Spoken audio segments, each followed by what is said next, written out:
The money market is really not very difficult to work with. We've already said that the money market is connected to the goods and services market through the investment variable.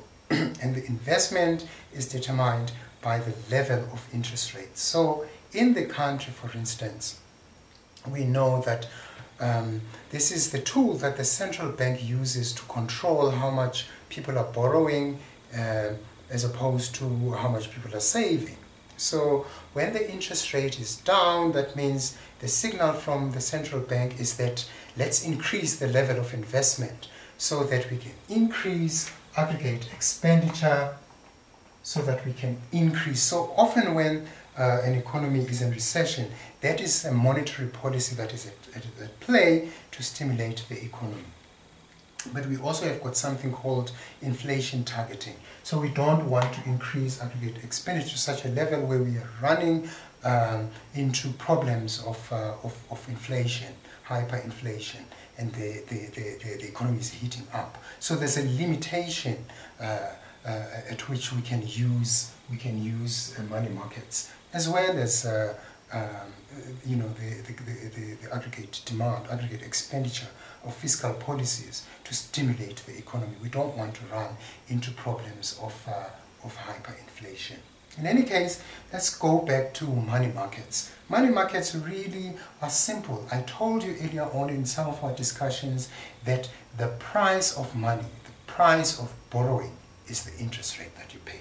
When you go borrow money from the bank, they tell you at what interest rate you're borrowing that money. Therefore, in the money market, like in microeconomics market, you've got your price as the interest rate, and then you've got money as the quantity that you are demanding. And the relationship is very much, the relationship for demand for money is very much like the demand for any other goods. So that would be a relationship like that, a negative relationship between price and quantity demanded. In this case, the price is interest rate and the quantity is money. So this would be your demand for money. Now, the demand for money, like I've just said to you, that if you want to increase your demand for money, if you want to increase money, quantities of money that are being demanded, you would want to lower your interest rate. And you can represent this through this very simple model. But another thing that I want to say to you is the difference in approach between various governments. For instance, in South Africa, the central bank plays with interest rates. They fix interest rates at particular levels to affect the levels of money that are being demanded. Of course, in America, it's a different system where they fix money supply. They fix money supply given the money demand to affect interest rates, and then the interest rates would affect the level of investment. So there's that, don't forget that relation, that link there to investment, which is also linked to aggregate expenditure. So the American approach, which is discussed in your textbook, is to have money supply fixed somewhere. That's why in your textbook, money supply is vertical. Money supply is vertical. So in America, when they want to increase interest rates, what do? They decrease. The Fed is a part plays a role in money markets, and it plays a part in such a way that your money supply is reduced by being involved in bond markets, etc. So in America, they determine what the money supply is. That's why it's given as a vertical line. So in the States, what the Fed would do, it would reduce money supply in such a way that you've got the intersection somewhere there, and that would be your level of interest rates. So from that point, your interest rates would move from here to here. If they want to ensure that the interest rate is high, to limit investment, which would limit aggregate expenditure. and it can also be the other way around. If they want to stimulate investments will then increase money supply, which would decrease your price, the interest rates, which would then stimulate private investments, which would stimulate aggregate expenditure, and this would stimulate output, as we discussed in our previous discussion. Really, that's the relationship between money markets and the goods markets. It's through playing with these variables. Money supply in America, that's what they do. They play with money supply, increase it or decrease it, and the cascading or the domino effect is that interest rates, if they increase money supply, interest rates would go down, and this would stimulate private investment, and that stimulate aggregate expenditure, as we saw in the previous discussion. In South Africa, they play with the interest rates. They actually decrease or increase, as you saw earlier on in the year, that interest rates were put up. That was to limit private investment and to ease on the pressures, inflationary pressures on the economy. What we're going to do now that we've discussed both money markets and the goods and services markets, you've seen that money markets are really not that difficult to understand, at least their framework. But now we've discussed both the goods and services market as well, and we've shown the links between money markets and these goods and services market. How goods and services market are linked to money markets. And that forms all the policies that indicates to us all the available policies that could be used, expansionary monetary and fiscal policies that could be used to stimulate aggregate expenditure. And those are called aggregate demand policies. So this is monetary policy, playing with the interest rates in South Africa, or in America, playing with the money supply. Whilst on the other hand, in terms of fiscal policy, government would increase government spending, or it would increase or reduce the tax rates. So then you must know now that in terms of aggregate demand policies, what you have available are all the factors that affect aggregate expenditure. Consumption plus investment plus government. These are all government. Let me just put that in plural, policies. And these policies that affect government expenditure would be your fiscal policy, your tax rates and spending, government spending. Okay. It could also be transfers, grants, which would stimulate your consumption. All right. So government could also directly affect that variable. And then this variable is affected through monetary policies.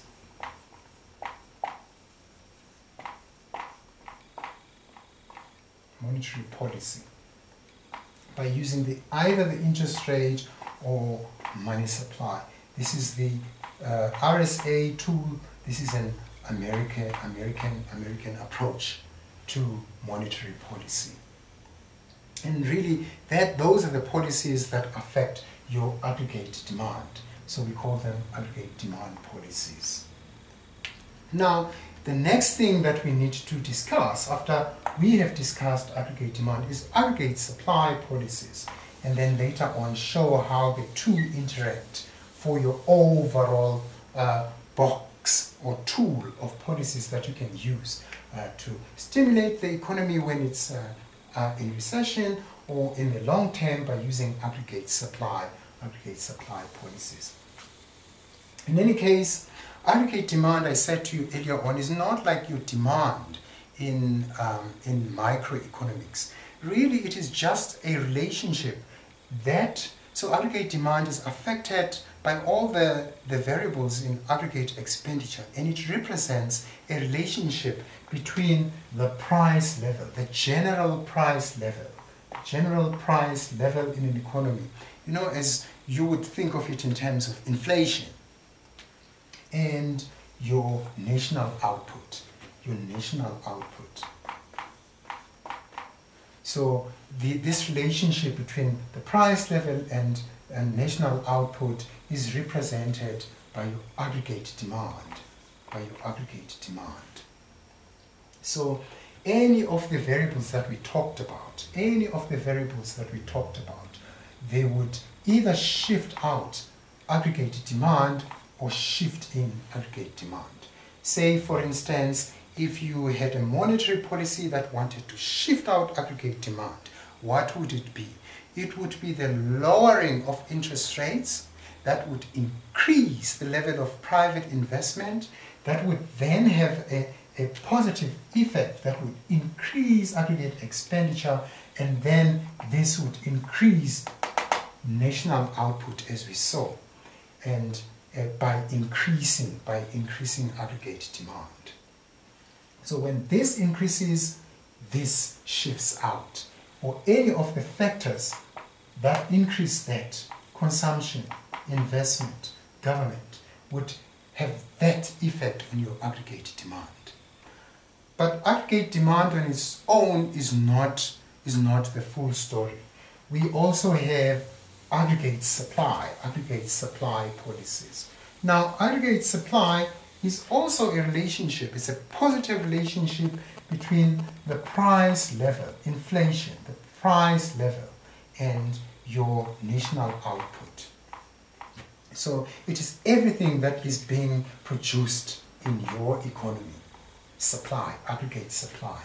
And this is a positive relationship. It's a positive relationship between the price level and output. Well, similarly to the case in microeconomics, the relationship is positive, where supply had a positive slope. And really, all the factors that affect aggregate supply either shift out aggregate supply or shift in aggregate supply. Either shift out aggregate supply or shift in aggregate supply. And in the very in earlier discussions, I told you that aggregate supply measures or policies affect things such as technology. If you improve your level of technology, you will shift out, you would improve supply of output of goods and services. If you improve the skills of your labor force, so education policies and skills, the effect would be to shift out aggregate supply. You can just increase the size of your labor force, just get more people working, you know. This could be through immigration, getting skilled people coming into the country. That would have a positive impact on your aggregate supply, and it would push out your level of output. But as you can see, these aggregate supply policies are long-term policies. You don't wake up overnight and you have an educated and skilled workforce. You don't wake up overnight and you've got a high level of technology. You don't wake up and suddenly you've got good institutions. I told you earlier on that you also have got this regulatory framework, you know, where that allows for firms to hire more workers. So you want to create a conducive environment in terms of various policies, including labor policies, that would allow employment of the labor force to push out your aggregate supply. So all of these factors push out your aggregate supply curve. But these are often long-term. You know, this is all long-term. In the long run, they are more effective really in the long run. Whilst aggregate demand policies are effective in the short run. And that's why they're called stimulus packages. You know, they stimulate the economy when the economy is struggling. You know, the output is very low and there's high levels of unemployment. In any case, the two sides of this macroeconomic big model, you know, you can call it a supra model. It's got two sides to it: aggregate demand and aggregate supply. The two interact to determine the level of output. So you can't only work with aggregate demand, you also work with aggregate supply factors.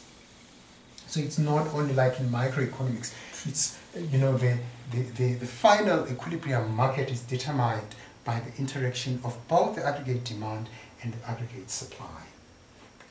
But before I get into that, I just want to show you why aggregate demand policies are effective mostly when your economy is struggling. So if that was your aggregate demand and it intersected with your aggregate supply, maybe I can draw my aggregate supply to illustrate my point better. If that was your aggregate supply and it was flat at the beginning where your output is low, if a government package to stimulate the economy was such that aggregate demand is pushed outward, how would it be pushed outward?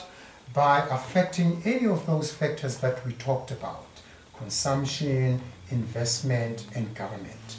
And those policies could either be fiscal policies or they could be monetary policies. Monetary policies would affect your investment, increase your investment, and therefore push out aggregate demand to a higher level.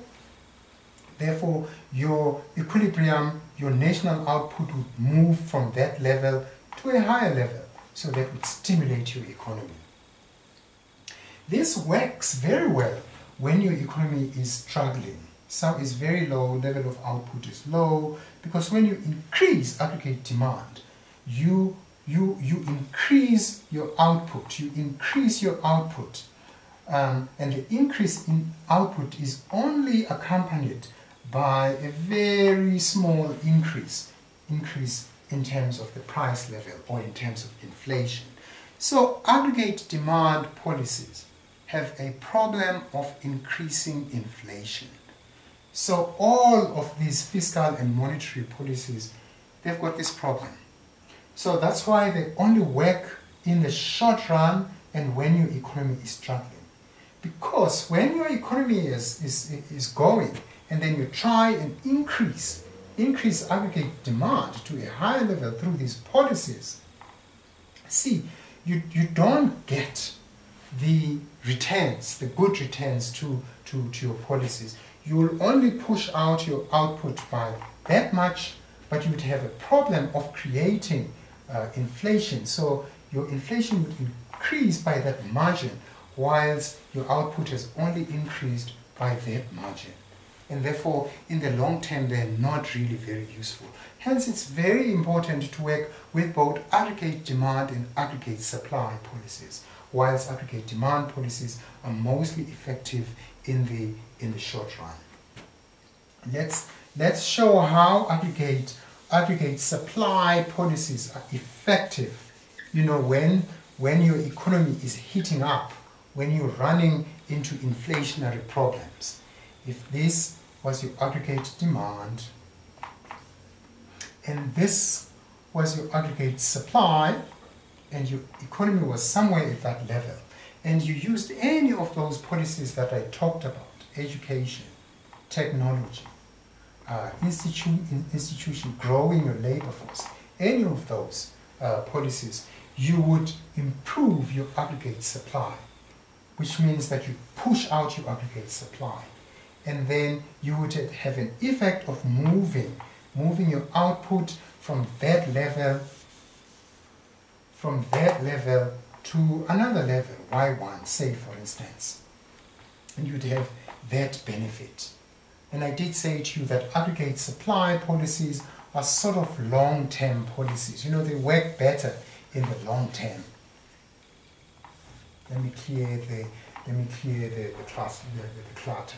So you can improve your aggregate supply by affecting your aggregate supply by manipulating those policies, education, technology, institutional type policies. But look at what has happened to your price level. You've got the desired effect, but you started off here and you ended up there. So your inflation has actually dropped by using aggregate supply policies. So that is therefore the reason why it's important to realize when aggregate demand policies are becoming problematic and see the virtues of using aggregate supply. In fact, best economies often use these two policies together. So whilst the economy is struggling, you will find that, you know, the aggregate demand the stimuli policies are much more effective, but they've got that problem, right? They've got that inflationary problem. But because you're also using aggregate supply policies, you know, this will push out your aggregate supply, so you don't really suffer from inflationary problems. So it's important to use both policies to stimulate your output whilst maintaining a flat level of or the same level of inflation by using both aggregate demand and aggregate supply policies. And really that's how this model works. So, you know, when a question asks you to talk about the relationship between aggregate demand policies and inflation, you must remember that once your economy is going, aggregate demand policies have got inflationary problem. So they may be useful at the start when the increase in inflation is very minimal compared to the stimulation that you would have on your output. But really in the long run, you need to have your aggregate supply policies also kicking in. But these policies are sort of like long run. The benefits are very long run. The benefits here are very short term. So, you know, there are debates as to which one of the sets of policies are better than others, and that's just an ongoing debate, which you could also be asked about in an exam to describe in your country, looking maybe at the level of unemployment and how it could be resolved by pushing out output, maintaining, containing inflation, and reducing the level of unemployment. Because when output increases, you assume that more people would be employed in that economy, and that would reduce unemployment. Really, in a nutshell, you know, you have to read on the details on your own, but in a nutshell, that's how this relationship, that's how this aggregate demand, aggregate supply model works. You have to read on your own. The chapter on labor markets is very easy to follow. You really have to read it on your own. And we discussed it earlier on. Really, the price of labor units is the wage, and you have to analyze it using some microeconomic tools. And then there's also a chapter on economic growth. You must read that on your own. You'd see that really there's a strong relationship between aggregate supply policies and economic growth. And when we started in the very first discussions, we said economic growth was really a long run, was affected by long run factors. For instance, when we're talking about the PPF, remember the PPF, how do you achieve economic growth? Remember the PPF.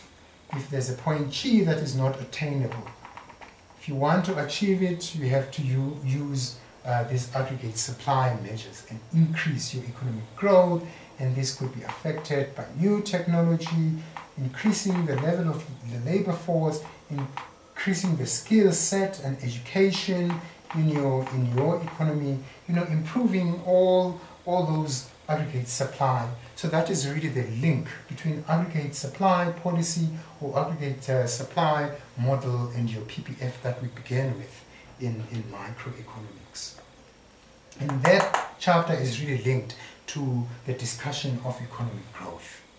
So you can see that the whole discussion of economics is not really isolated. All these little models that we've been working with, they're really interrelated. So you can't really understand one or not understand one and think that you can understand another. We saw in microeconomics how price elasticity of demand was when we were discussing government economics, when we were discussing the effect of a unit tax on supply, and how price elasticity of demand was important in showing us the size of the excess burden. And it's the same in macroeconomics. Aggregate demand is linked to aggregate supply, and aggregate demand on its own has got various small models. Aggregate expenditure and has got which is related to fiscal policy, and aggregate expenditure itself is also related to the monetary sector, and you can use monetary policies to have an effect to push out aggregate expenditure. So this is really the model of our economy. Please read up on the details yourself. You have to pace yourself, as I've indicated, as suggested to you in your slides, and do the mini tests that I'm putting up on EDS. Do the mini tests and answer yourself. Make sure that you do them in test environments and register yourself on My Econ Lab and try out all the exercises to test your understanding of the content in this course. If you do that, there's no reason why you shouldn't get a pass in the course.